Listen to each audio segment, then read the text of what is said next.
Okay, let's talk about the Suns, who I do think need to make a trade at this point.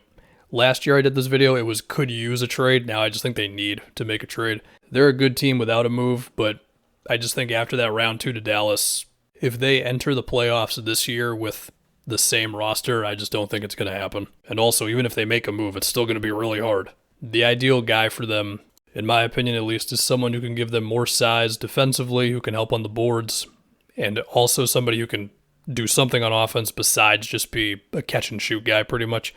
Now, Cam Johnson's hurt, and Jay Crowder at one time at least filled some of the necessary things, in my opinion, at that other wing spot defensively, but he tweeted himself off the team, basically. It was like the weirdest thing ever. And I'll just say the popular name for them right now is Kyle Kuzma, and I will talk about that in a second. But, you look at their last couple games.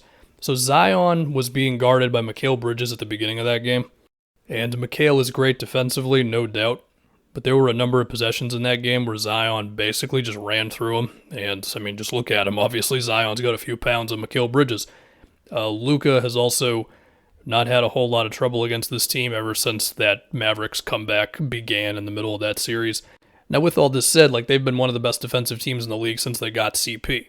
Ayton has gotten so good at whether it's high up on screens or dropping. Booker got better. CP's been very good defensively for pretty much his whole career, even if this year's been a weird one for him, just kind of everywhere besides his passing. He went off against the Pelicans last night, we'll give him that one. He also just missed a whole bunch of games, to be fair. And of course, Bridges is really good, but they had eventually had to go to Ayton in the fourth quarter to guard Zion. Of course, we've seen Ayton as their Giannis defender. They could just use some more size, pretty much. And, Kuzma fits into that, or somebody like a Kuzma, a wing defender, fits into that. And I guess before I keep casually mentioning Kuzma, let's just talk about it from the Wizards' perspective real quick. Kuzma's been great this season. He's up to 20 points a game, and I think he has progressed more on, sure, you're still not going to run a million pick and rolls with him per game, but he's got more moments in transition where it's more than just a straight line drive dribble. He's had some moments in the post this year. His last game against the Pacers, he was getting busy on pull-up threes, even if his overall percentage from three has not been great.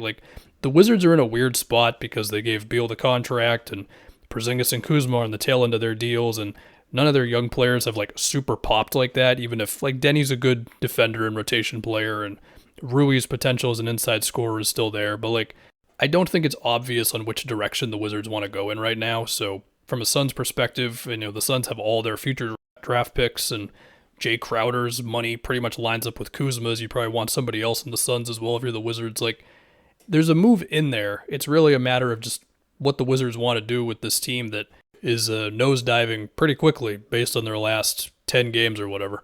The other thing, too, if you're Phoenix or whoever else might want to trade for Kuzma, is he's probably going to decline his player option. He is going to decline his player option, and then you're going to have to pay him a pretty generous amount of money. But anyway, back to it for Phoenix. The other thing, and this has been a theme ever since they got Chris Paul, which, hey, by the way, they lost in the NBA Finals, okay? So, let's not act like this whole thing's been a disaster, especially because we remember what they were before the CP trade. But with that said, one theme from ever since they got CP is they just don't get to the rim that much, okay? This season, they're once again towards the bottom of the league in free throw attempts, shots at the rim, which the Warriors are as well, but they have Steph Curry, so it's okay. But for the Suns, you look at their recent loss to the Celtics where they were down by so many points. At one point in that game, it was what is happening in front of my eyes? Okay, Devin Booker didn't have a great game, and he took his normal Devin Booker shots, which are going to be a decent amount of contested jumpers. Not all of them went in. Booker's going to be fine. Of course, he had one of the best games this season against the Bulls, where he made all those shots.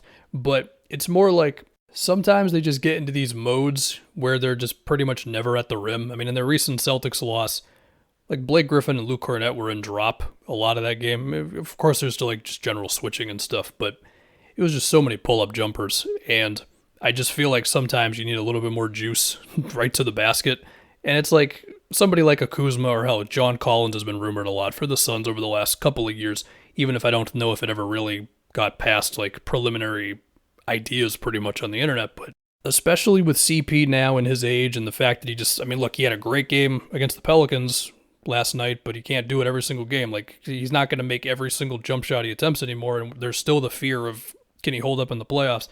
Having some more downhill stuff would be nice for this team, whether it's somebody diving to the rim, we'll talk about Deandre Ayton in 4 seconds here, or it's another catch and drive type of guy, which, again, could be a Kuzma if they wanted that. Anyway, Deandre Ayton. So Ayton has had some big games recently. He also had like 2 8-point games right in the middle of this like run he's had for the most part.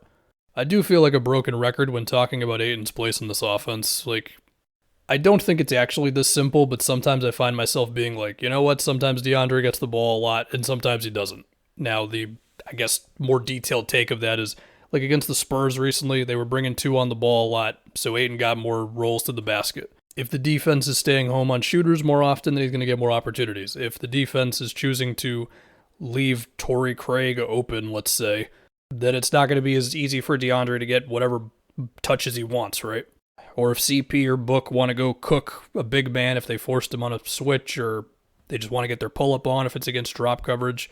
So yeah, I mean, in some ways you really could say that the Suns are still very similar. It's just now CP is not scoring as many points or playing in as many games. Although even then, leading up to the season, I think a lot of us were like, yeah, you have to preserve CP more for the playoffs so he doesn't break down. Booker is taking on more ball handling, and Bridges is having more opportunities of attacking the basket and still being his damn good two-way self. Like, I just think they need a little bit more juice, and then when Cam Johnson comes back, okay. You know, if Kyle Kuzma's that guy, great. Could it be Bogdanovich on the Pistons? Granted, he's making a bit more money than Kuzma, so it's a little tougher to trade for him. So yeah, I think that's about all I got.